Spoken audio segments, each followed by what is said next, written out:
bag of it then. So I think that's a, you know, a bit loud here.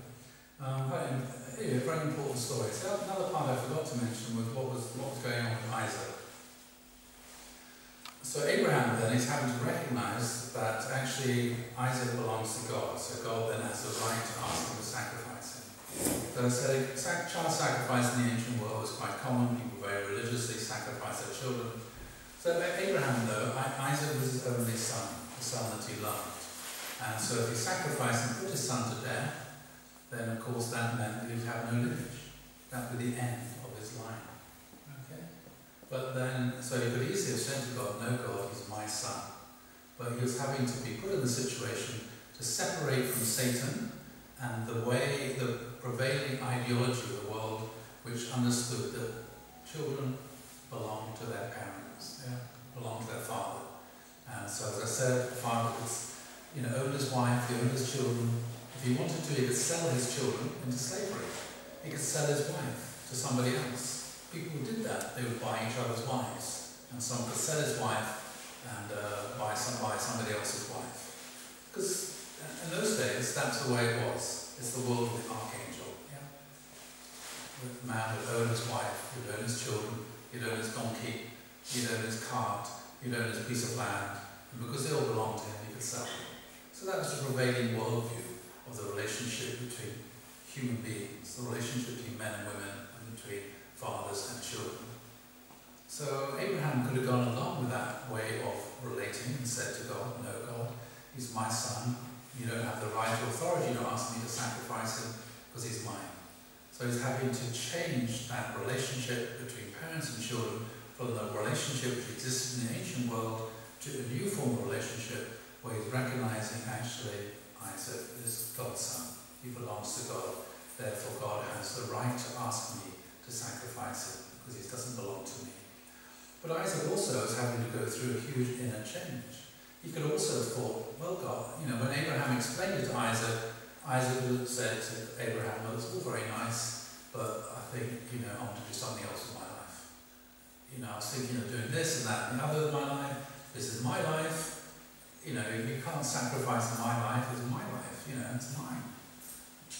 So Isaac then also is having to recognize, actually, my life is not my life. My life is God's life.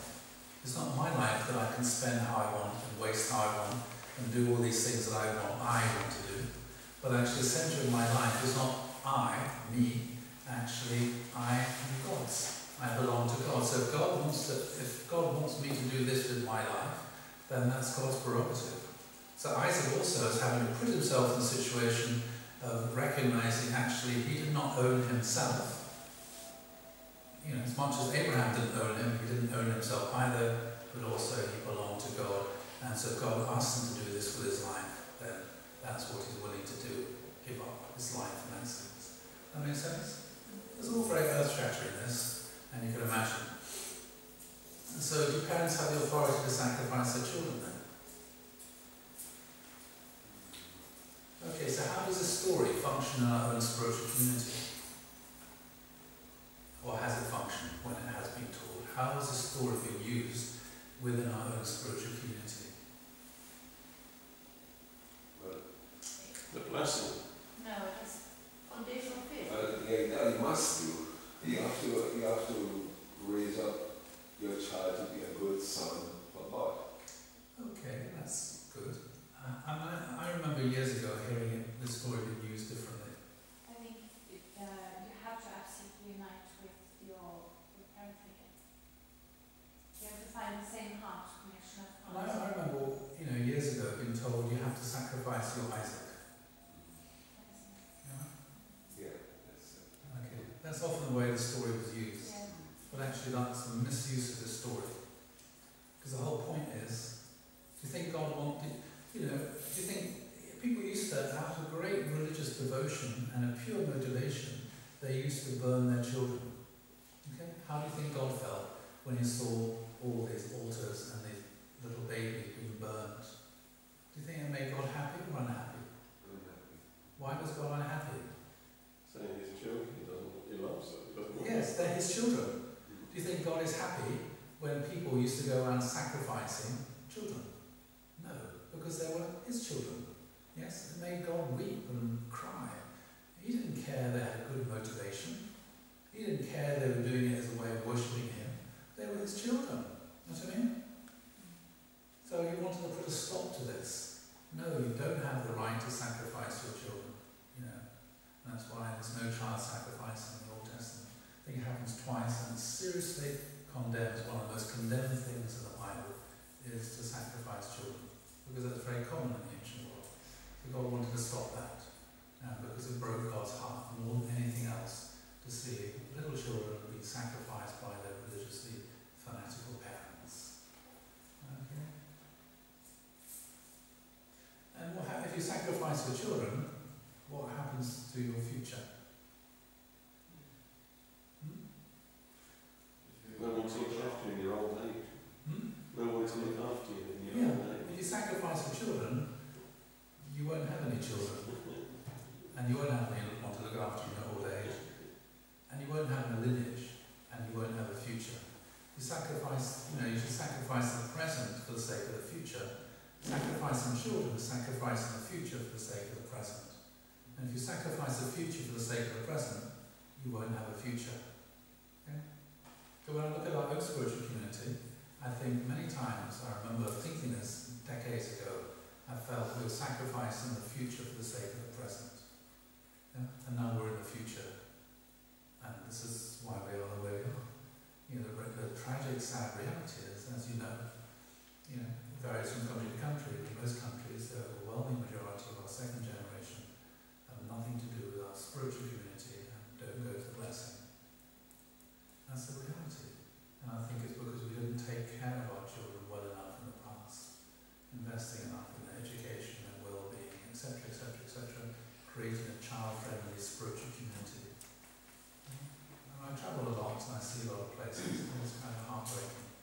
Actually, there's a consequence of decisions that were made several decades ago. Then, that's why things are today in some communities. Does that make sense? That's the way I see it anyway. So I think this is a really fundamental story, but I think we really misunderstood the story in the past, and we misused the story, we mistold the story. We didn't understand what the real lessons of the story of Isaac and Abraham and Isaac. Okay, moving on now. Isaac and Rebecca. Isaac got married to Rebecca. It's also a very beautiful story. So, Isaac didn't have a wife. And Abraham's talking to God and said to God, Isaac hasn't got a wife. I'm not going to have any grandchildren. Therefore, my servant Eliezer, he's going to be the heir to all my property. Well, that's before that. And anyway, so eventually Abraham sent Eliezer off to find a wife for Isaac. And from a biblical point of view, Talmud is a very stressful moment for Eliezer because he has to make a choice. If he can't find a wife for Isaac, then he inherits all of Abraham's wealth. If he does find a wife for Isaac, then Isaac will have children and it'll all pass through that line. That makes sense? So Eliezer then probably had to wrestle with this. Yeah? Anyway, he found a wife. So it's like the archangel having to wrestle with the same thing. So he found a wife for Isaac, that's Rebecca, and they had two sons, Jacob and Esau. As you know the story, two nations in your womb, two people born in each other, but one shall be stronger than the other. The elder shall serve the younger, although the Hebrew is ambiguous about who serves who. Okay, so let's see what's going to be restored here. So this is about the relationship between Archangel and Adam. So Adam needs to win the respect of the Archangel, become Lord of creation. So Abel, in the position of Adam, needs to restore the birthright by winning the respect of Cain, in the position of the Archangel, become the elder brother, the head of the family. Now did the original Abel, Adam and Eve's son, did he win the respect of his older brother? No. Do you think Abel was a good younger brother? Very arrogant, and he got his brains done. Okay? So let's see how this works. So, as you know, the story of Jacob acquires a birthright, Isaac tells his sons about the birthright, and that Esau has it because he's the eldest son, so when Isaac dies,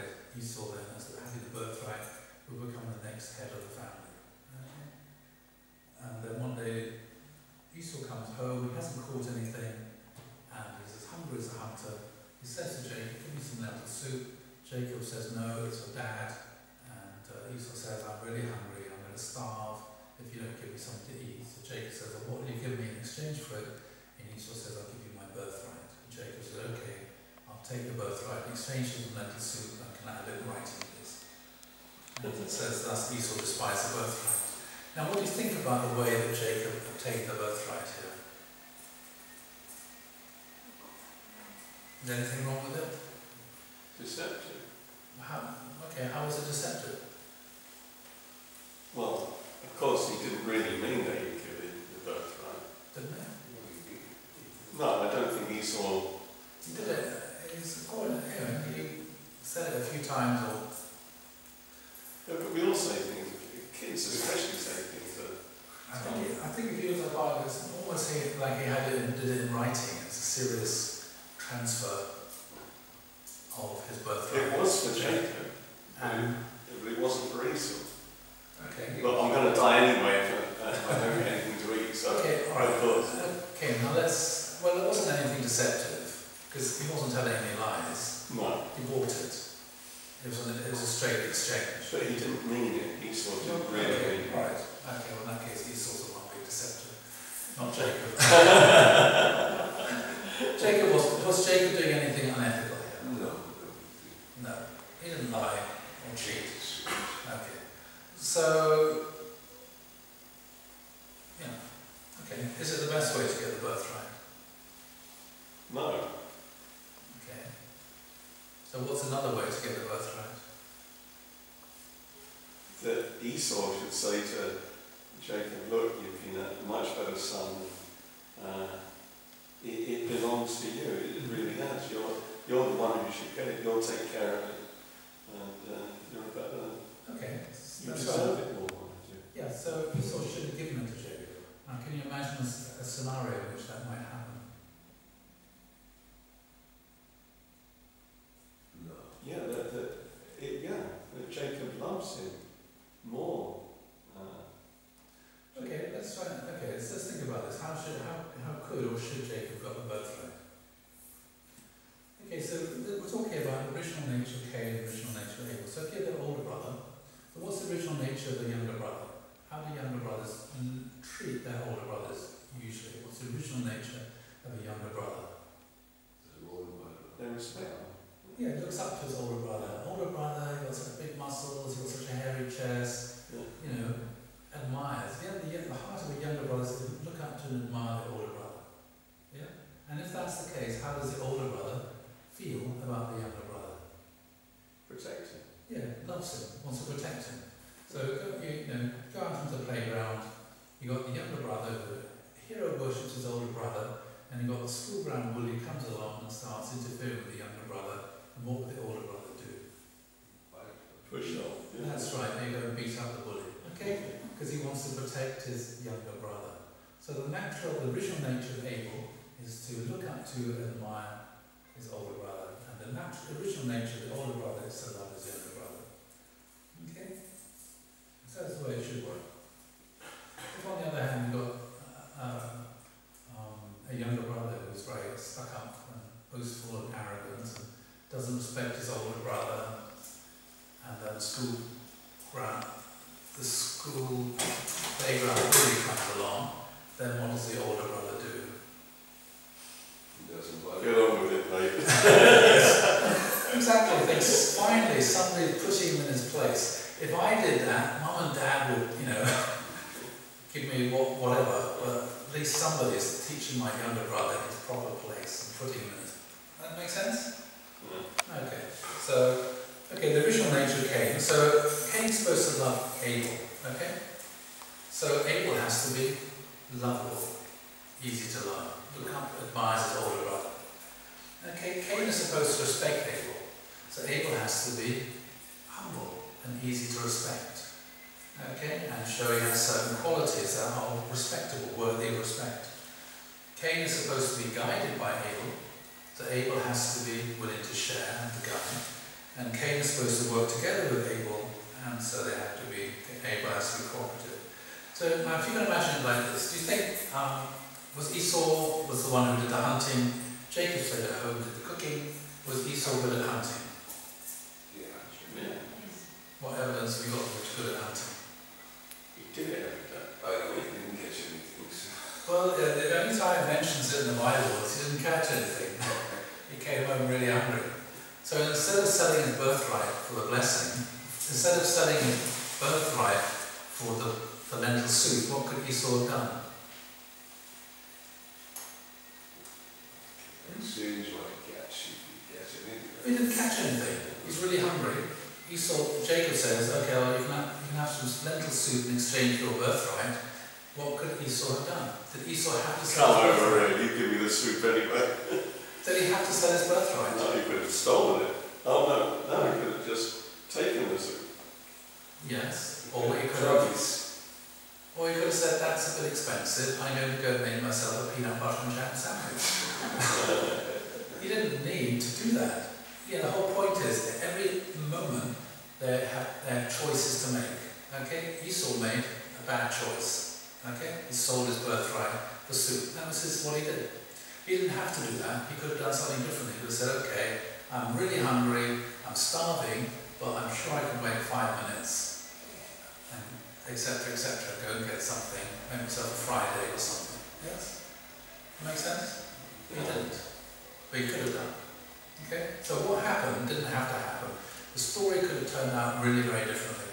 So all that's recorded is what happened, but you have to remember it's not predestined. It could have worked out differently. Okay, so let's imagine then, Esau then wasn't very good at hunting, and Jacob, who admired and looked up to his older brother, he could have thought, well, older brother's been out hunting and sometimes he doesn't catch anything. I wonder if I can help him, yes? So of the two, Jacob was cleverer, he was more intelligent, yeah? As it shows in the stories. So Jacob could have thought, right, how can I help my older brother to be better, catching things so we can have something to eat? So he could have come up with an idea, and he could have said to older brother, you're so good at hunting, I was thinking about how I can help you, and I came up with this idea. And the older brother would have said, looked at his younger brother who he loved, tell me what you were thinking of. And Jacob could have said, I thought, what about going and digging a big hole in the ground, covering it up with sticks and branches and leaves, and sitting in the hedge and waiting until a cow falls in, and then you can go and kill it easily, we'll have enough food for a month. And Esau, if his brother said that, what do you think Esau would have thought? Yeah, what do I think? What a clever younger brother I've got. Okay, so he would have respected his younger brother. And then he would have said to his younger brother, hey, Jacob, can you explain to me how to do it in more detail? And then Jacob would have guided Esau. And then Esau would have said, why don't we go and do it together? So they would have united, yes? So often we talk about unity, unite. But unity is a result of a process of going through these 4 stages. That make sense? Then they would have united, they would have gone into business together. Esau and Jacob, meat merchants, and they would have cornered the market. Yes? And after doing that for a while, Esau would have realised, actually Jacob's a really good manager, he's got really good ideas, he's really wise, he's this and this and this and this and this and this. And actually, he'd be a much better head of the family than me when Dad dies. Then Esau would have gone to see Isaac and said, Isaac, Dad, I know you're going to die, but I hope it'll never happen. But I really think that Jacob will be much better head of the family than me. I want to give my birthright to Jacob. He can be the head of the family, he can be the one guiding everything, and I'll be the muscle. Yeah, he can be the brains, I'll be the muscle, I'll protect him, and we can do this together. Do you think that would have been the best way? Yeah, that's the way it should have happened. Do you think it ever happens like that? Yes, it does. Jonathan and Jacob.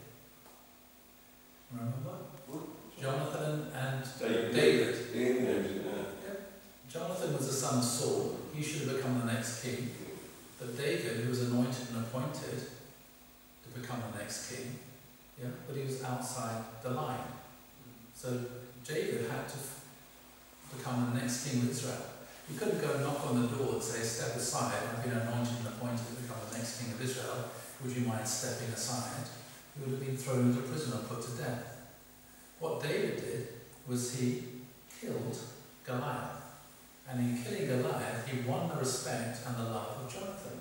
And Jonathan had this epiphany, this revelation, and he realized actually David is the one who's more qualified to become the next king of Israel than me. And as it says in the Bible, he gave to David his sword, his belt, his cloak, all the things that symbolized that he was the heir to the throne. He gave all these things to David. And that even when Saul tried to kill David, Jonathan protected David and said to David, you know, I'm going to support you and help you so you can become the next king of Israel after Dad dies. That makes sense? That's a perfect Cain and Abel resolution. Winning the birthright and unity, and it works out like that. Okay? So that's a sort of, you know, takes time. This is the basic principle worked its way through. Okay? So Jacob then, do you think, anyway, he did good. Do you think Jacob's very lovable? Was it easy for Esau to love Jacob? No, I can imagine when Esau came home without having caught anything, how do you think Jacob spoke to his older brother?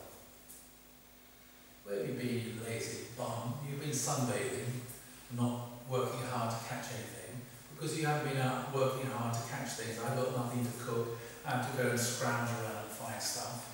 You know, I'm doing my bit, why don't you go and do yours? You know what I'm saying? He probably spoke to his older brother in a very arrogant way, didn't respect his older brother, and so he's a very unlovable person. Anyway, so later on, Jacob takes Esau's blessing. So let's see what's going on here. Isaac then gets very old, and he wants to bless Esau. So he tells Esau, go kill a deer, make me some nice venison pie, so I can have a nice meal, and then I'll bless you. And then Rebecca overhears, and she tells Jacob to take Esau's blessing, and Jacob doesn't want to do this, but Rebecca says if he doesn't want to do it because he's afraid if Dad finds out he'll get cursed. So Rebecca says if Dad finds out, then I'll take the blame, and I'll be responsible for it. So go and kill the lamb, cook it, and I'll make it the way Dad likes it. Dress yourself up, pretend to be Esau, and go and get the blessing. So Jacob then deceives his father and receives Esau's blessing. Now, do you think was this a good thing to do? Is it nice to deceive your father? Is it nice to deceive your husband? So what's going on here?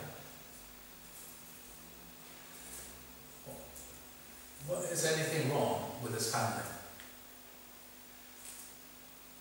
No unity. No unity? Okay, explain, give me an example. Well,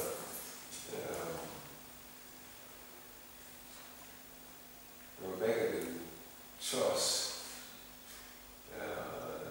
Isaac enough. She didn't what? She didn't trust Isaac enough. Well, I mean,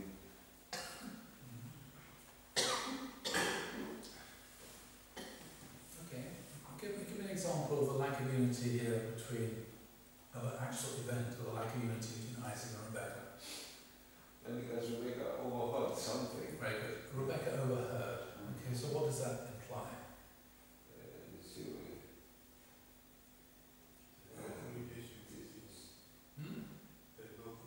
No communication, okay. So Rebecca overheard Isaac's plans. Okay. So how should she have found out? you know, have a conversation. Hmm?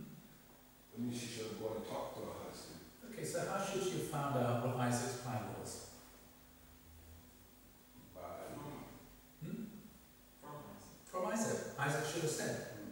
Yeah. So he should have woken up in the morning, got out of their sleeping bags, done the hundoke, said, what should we do today? And Isaac said, well, I was thinking of blessing Esau. Okay, and Rebecca said, why do you think you're doing that? They would have a conversation about it. So who should have blessed Esau? Yeah, Isaac and Rebecca should have blessed Esau together. Yes? So there's obviously a lack of communication here. So obviously Isaac was thinking about it, worked out what he was going to do that day, but he hadn't discussed it with his wife. Okay? So Rebecca only found out by overhearing. Okay, so what should Rebecca have done when she overheard Isaac? She could have still go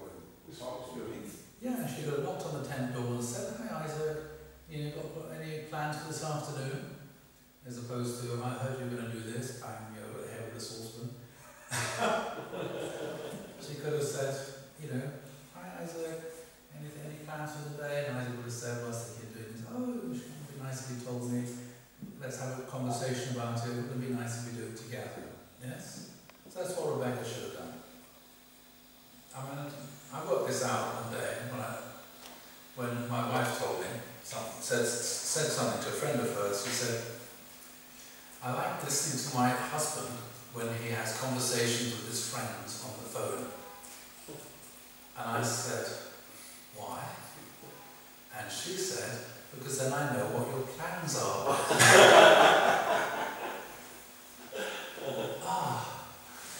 Okay. That's what was going on here.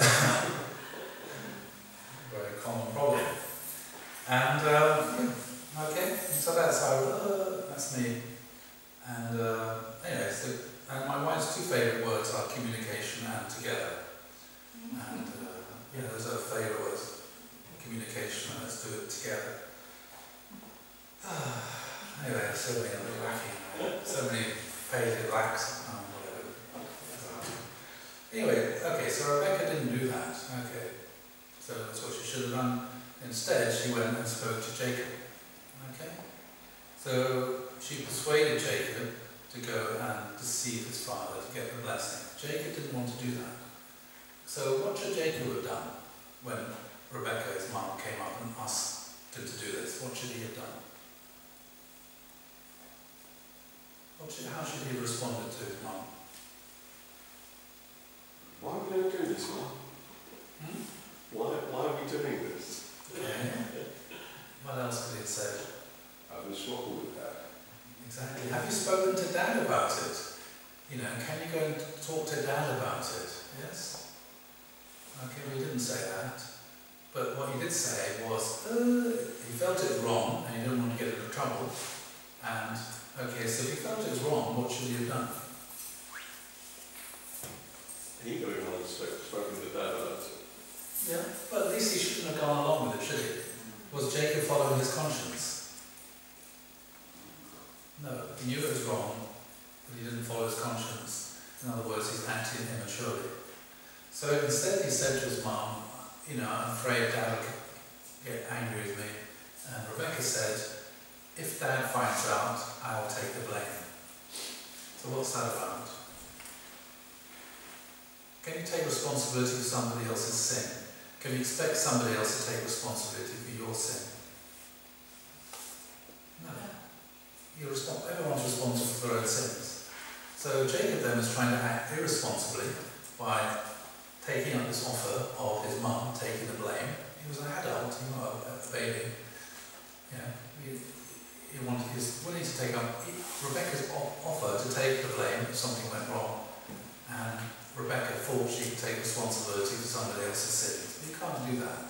You know, you're only responsible for your own sins. So she was, manipulating and controlling Jacob. So Rebecca then had this idea in her head, based upon her dream, that Jacob is the one who should get the blessing. Alright? His blessing.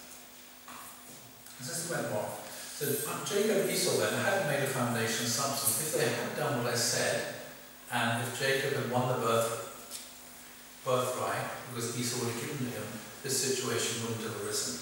There's no foundation of substance. There's a lack of communication between Isaac and Rebecca. Rebecca doesn't ask Isaac, so does Rebecca respect her husband? So there's something wrong there. Lack of communication. Maybe, do you think Isaac loved Rebecca? I don't know. I mean, Isaac, interesting person. He's not a person who talks very much generally. It's an interesting relationship. Why didn't Rebecca ask Isaac? Why didn't Isaac talk to Rebecca? It's interesting, when you go right back to the very beginning, when Rebecca appears in Isaac's life, Eliezer goes off, brings Rebecca back from Laban's household, and she comes along on a donkey.